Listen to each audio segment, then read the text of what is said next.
tal? Bienvenidos. Para mantenerse a la vanguardia en la enseñanza, el Instituto de la Judicatura Federal utiliza herramientas pedagógicas que van más allá de la memorización de conceptos y códigos. Hoy hablaremos sobre la metodología de la enseñanza del derecho. Soy Verónica González, estamos en Escuela Judicial. Comenzamos.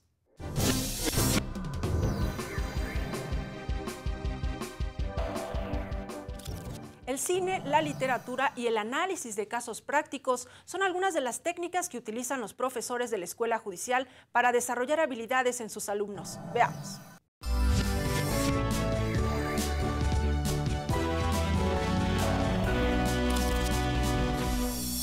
Se ha pasado de una metodología de una clase magistral en la que únicamente los alumnos ponen atención en la sesión, toman apuntes y memorizan códigos y memorizan conceptos, a metodologías más dinámicas con herramientas novedosas para una formación integral del abogado, ¿no? Creo que el abogado no solo debe salir técnicamente preparado para el mundo jurídico, el mundo del derecho, sino también en un ámbito más general, ¿no? Hasta de cultura general, ¿no? Análisis de casos prácticos, literatura y cine son algunos de los métodos que se usan actualmente para enseñar el derecho. Las aulas con alumnos pasivos se han transformado en salas de análisis y debate donde los futuros abogados, jueces o fiscales desarrollan habilidades argumentativas y de interpretación. Ahora de lo que se trata es fundamentalmente de adquirir una serie de habilidades, una serie de destrezas que tienen que ver con la vida del derecho. Entre ellas, por ejemplo, cosas como aprender a mediar, aprender incluso a ser empático con el caso, con el cliente, sin dejar de contar con los principios de objetividad o sin dejar de ser objetivo. El abogado resulta más eficaz si comprende de una manera más empática los asuntos que se le trasladan o se le proponen. De acuerdo con los especialistas, en las últimas décadas el derecho se enseñó como un fenómeno asociado al Estado y se olvidó el enfoque humano. Ahora las técnicas de enseñanza tratan de vincular las materias jurídicas con otras disciplinas para lograr una formación del estudiante mucho más integral. De tal manera que en estos puntos los abogados no pueden dejar de conocer las materias o algunos contenidos de disciplinas que hasta el momento nos resultan completamente ajenas, que son exóticas. Por ejemplo, conocer biología, medicina, embriología, lo mismo con la economía, lo mismo con las telecomunicaciones, en fin, todas estas materias reguladas exigen del abogado un conocimiento amplio o ampliado, ¿no? No solamente de su propia disciplina, la jurídica, sino también de otras áreas del saber. No obstante, el utilizar herramientas como la literatura o el cine, los profesores no deben dejar de lado los conocimientos profundos del derecho, como la teoría, la doctrina y la jurisprudencia. Se puede utilizar como una herramienta accidental, por decirlo de alguna manera, para mostrar algún punto. Entonces, por ejemplo, para un tema de derecho comparado, que también doy la clase de derecho comparado en licenciatura, utilizo una película como El secreto de sus ojos, una película argentina extraordinaria que la recomiendo ampliamente, para identificar los rasgos de la tradición jurídica romano-canónica, ¿no? Por ejemplo. O utilizar una película como Una separación, que es una película iraní, para mostrar elementos jurídicos de la tradición jurídica del Islam. Para hablar sobre el tema de hoy, invitamos al doctor Javier Saldaña Serrano. Él es investigador del Instituto de Investigaciones Jurídicas de la UNAM y profesor por oposición en la Facultad de Derecho, en la materia Filosofía del Derecho, también en la UNAM, y por supuesto profesor de esta Escuela Judicial. Bienvenido. Muchísimas gracias por la invitación, Verónica. Es un gusto estar nuevamente en el Poder Judicial, en el canal judicial. Y gracias nuevamente por esta invitación. Doctor Saldaña, en sus 20 años de experiencia como docente, ¿cómo ha visto evolucionar la enseñanza del derecho? Sí, la verdad es que a mí me ha tocado experimentar un cambio generacional en la enseñanza del derecho. Yo comencé dando clases en 1995, antes evidentemente en la Facultad de Derecho, y también en ese momento se tenía una manera particular de enseñar que, si me permiten un poco la expresión, era más bien de memorización, ¿no? Los maestros, en una buena mayoría de ellos, nos decían los códigos que teníamos que estudiar, los artículos del código que teníamos que memorizar, y esa fue la manera en la que se enseñó el derecho durante muchos años. Muchas generaciones. Muchas generaciones. Recuerdo, por ejemplo, un examen que se me hizo de X materia en la que se me pidió, por ejemplo, el profesor borró las palabras del artículo, y lo que tenía que hacer yo era rellenar esas palabras que implicaban evidentemente la memorización. Pero los cambios del derecho han obligado también a los profesores a enseñar de otra manera el derecho. Pues no quiero ser tan reiterativo, pero el derecho va evolucionando.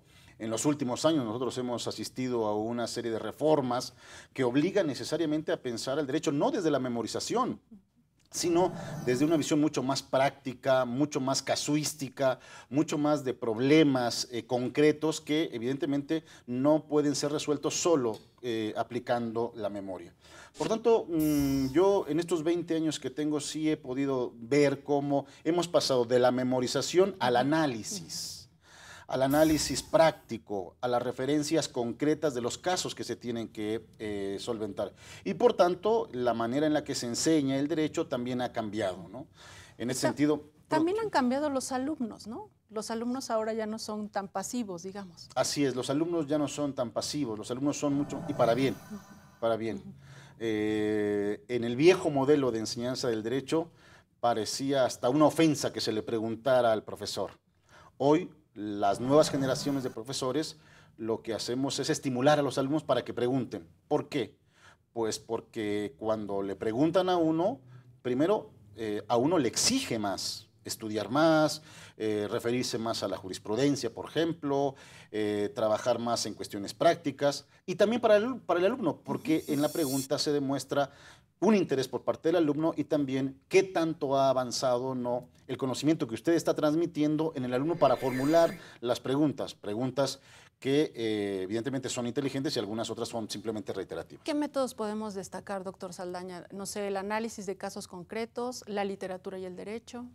Claro, yo en los últimos tiempos me he dado cuenta de que el análisis de casos es el que está hoy tomando especial fuerza, ¿no? Hay que también tener sus, digamos, reservas con el método del caso.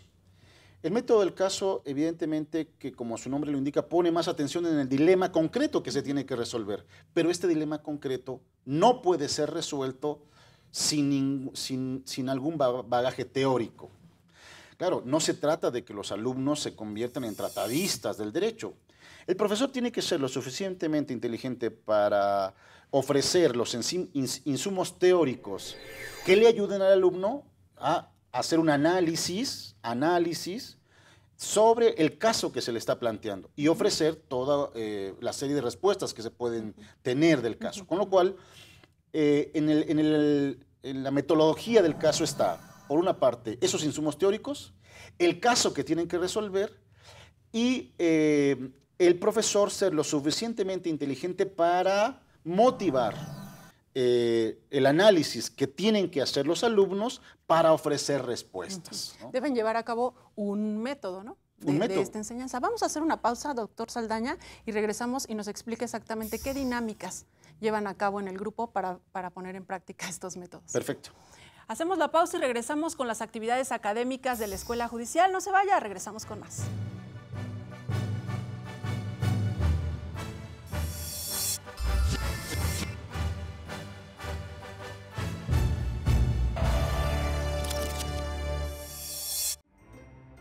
Las nuevas técnicas para enseñar el derecho incluyen el análisis de casos prácticos. Esta materia se conoce como el método del caso.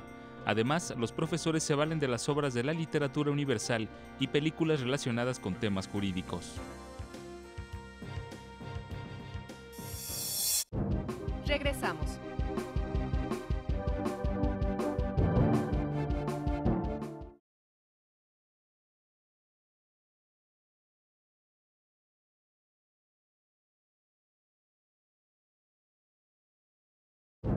Continuamos. Antes de seguir analizando los métodos de enseñanza del derecho, veamos una síntesis de las actividades académicas del Instituto.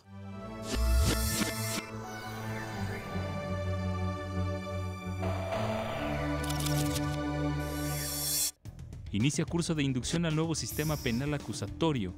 Los alumnos son los aspirantes a ocupar el cargo de juez especializado en esta materia, que aprobaron la primera etapa del segundo concurso interno de oposición, realizado en 6 estados de la República de manera simultánea. Tras concluir el curso, en la siguiente etapa del concurso resolverán un caso práctico y presentarán un examen oral. Inician jornadas de capacitación 2015 CICE 2.0. Servidores públicos adscritos a juzgados y tribunales federales serán instruidos sobre el funcionamiento de las herramientas y módulos para ingresar al expediente electrónico. El curso está dirigido a los órganos jurisdiccionales de Coahuila, Tabasco, Tlaxcala, Coatzacoalcos, Chihuahua, Veracruz y Distrito Federal. Inicia jornada de capacitación en tecnologías de la información. Las clases serán impartidas en la modalidad virtual. Serán analizadas las plataformas Windows 7, Word 2010 básico, intermedio y avanzado, Excel en sus diferentes niveles, PowerPoint y Outlook. Concluye periodo de inscripción para capacitación administrativa en competencias técnicas y genéricas. Entre otros temas, el curso abordará la comunicación institucional, el fortalecimiento de la memoria y lectura veloz, calidad en el servicio, gestión estratégica de equipos de alto rendimiento y elaboración de procesos para el desarrollo.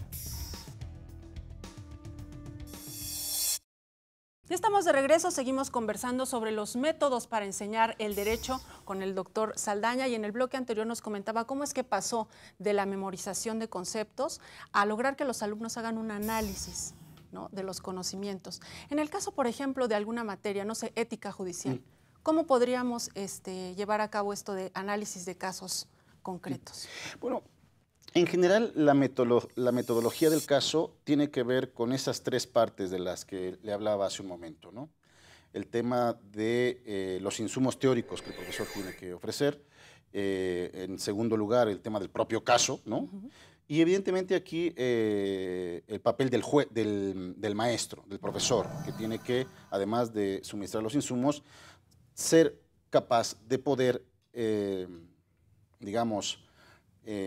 hacer salir del alumno las ideas, los conceptos, el análisis que él haya hecho del caso, ¿no?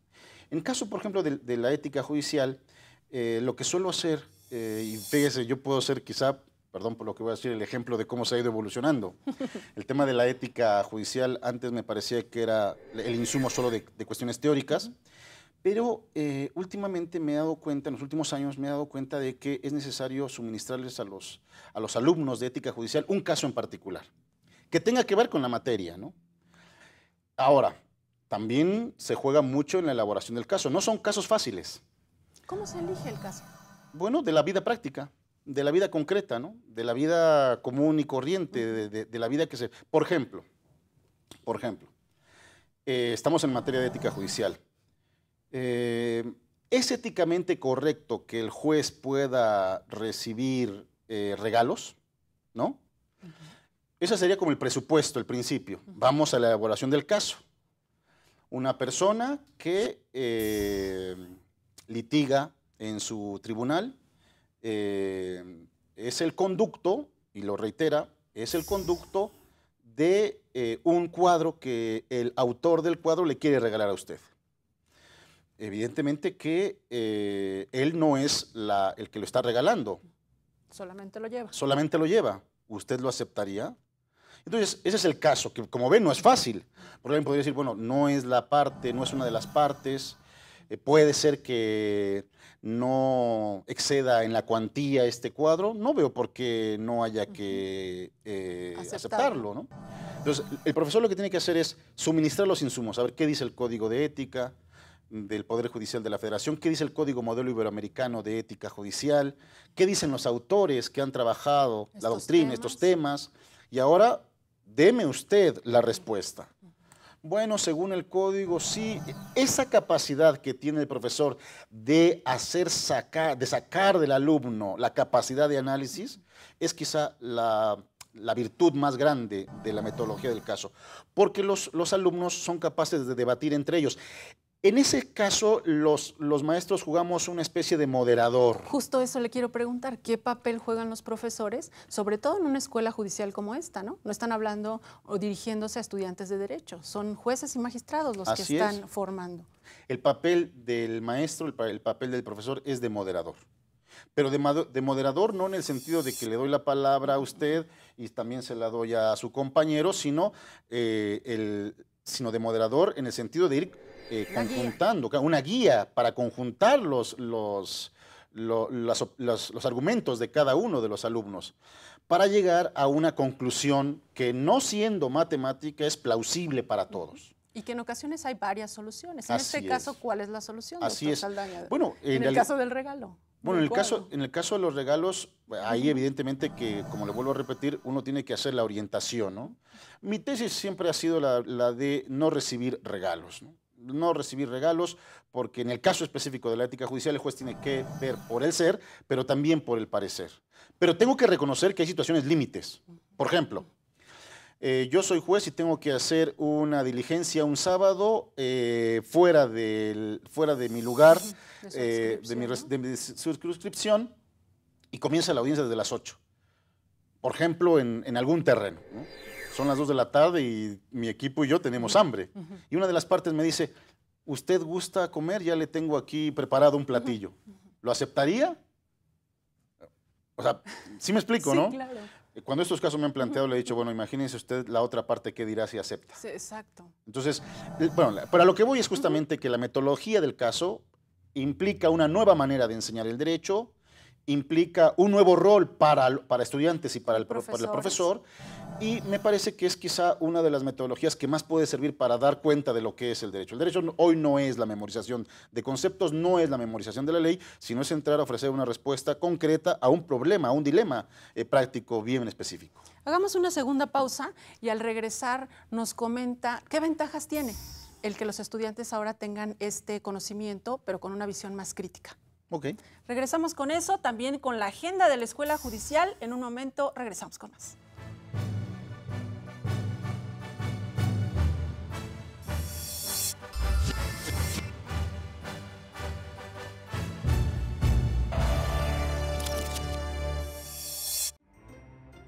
En abril y mayo de 2015, la Escuela Judicial organizó el ciclo de conferencias sobre cine y derecho, el cine como herramienta pedagógica para la enseñanza-aprendizaje del derecho. En total fueron 6 horas divididas en 3 sesiones en las que se habló del cine como herramienta pedagógica y la formación judicial a través del séptimo arte. Regresamos.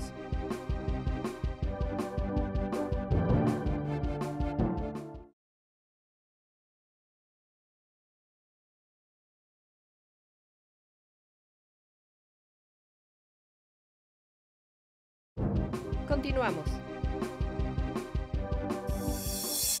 ¿Busca capacitación o actualización de temas jurídicos? Vea los eventos que tiene programados la Escuela Judicial para los siguientes días.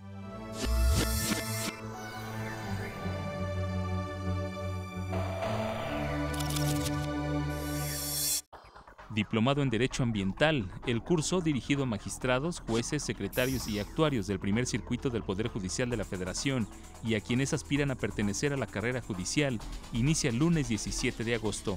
Más información en www.ijf.cjf.gov.mx. Conferencia Los efectos materiales de las sentencias de amparo en los centros de convivencia familiar supervisada. La cita es el próximo 26 de agosto de 2015 a las 17 horas en el auditorio de la Escuela Judicial. La ponencia estará a cargo de Dulce María Gaitán, directora del Centro de Convivencia Familiar Supervisada del Tribunal Superior de Justicia del Distrito Federal. Examen de aptitud ordinario para las categorías de secretario de Tribunal de Circuito y Juzgado de Distrito, así como de actuario del Poder Judicial de la Federación. Los interesados deberán presentar su examen el próximo 28 de agosto. Inicia periodo de inscripción para curso taller de sensibilización en derechos humanos hacia la cultura del respeto a las personas, taller ambiente laboral incluyente y taller perspectiva de género. Las bases pueden ser consultadas en www.ijf.cjf.gov.mx. Convocatoria. El Instituto de la Judicatura Federal invita a ministros de la Suprema Corte, magistrados, jueces, secretarios de estudio y cuenta, secretarios de tribunal y de juzgado, actuarios y académicos a participar en la integración del número 40 de la revista del Instituto. Los artículos deben ser sobre el tema Mecanismos alternativos de solución de controversias. Más información sobre esta convocatoria y los eventos que se llevan a cabo en el Instituto de la Judicatura Federal en la página web de la Escuela Judicial.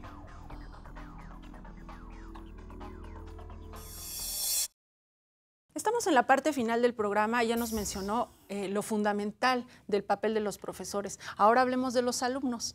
¿Qué intención, qué disponibilidad tienen que tener ante estas nuevas enseñanzas del derecho?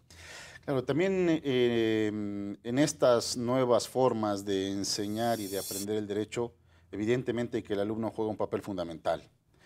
El alumno ha pasado de ser un sujeto pasivo, que era el caso de la memorización, a un sujeto activo, que junto con el maestro tienen el papel protagónico de la manera de enseñar el derecho.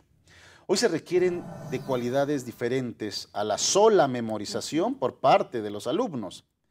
Yo creo que en términos generales se podría decir que ese papel activo que tienen que tener hoy los alumnos en gran medida parte de la exigencia de análisis crítico que tienen que hacer por cada uno de los problemas que se les plantea. Es decir, los alumnos ya no son más los que solo reciben información y la repiten memorísticamente, sino son los que reciben información, insumos teóricos y casos prácticos, y son capaces de desplegar toda una capacidad de análisis para poder saber, por ejemplo, si las preguntas que se le formulan tienen que ver exactamente con lo que ellos han leído, si tienen que hacer una división de las preguntas, si tienen que ver si algunas preguntas no tienen relación directa con lo que les ha pedido, y por tanto ahí comienza su análisis, su ejercicio analítico, pero también su ejercicio crítico, porque puede ser también el caso de que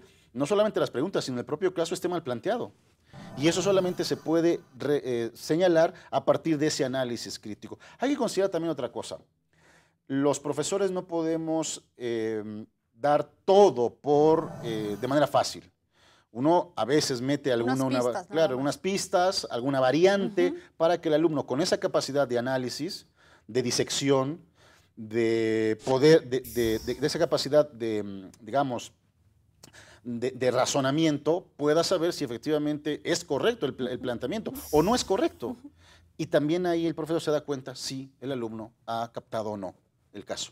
Estando aquí en la Escuela Judicial y tratándose de formación, de actualización en conocimientos de jueces y de magistrados, ¿cómo ayudan estos métodos como el del análisis de sentencias, de casos ya concretos, para que puedan mejorar, por ejemplo, en la impartición de justicia? Hoy en día la gente espera jueces más con sentido humanista, ¿no? Que puedan interpretar la ley más allá de aplicarla, como dicen, a rajatabla, ¿no? Así es. Pues ayudaría, por ejemplo, Verónica, del siguiente modo.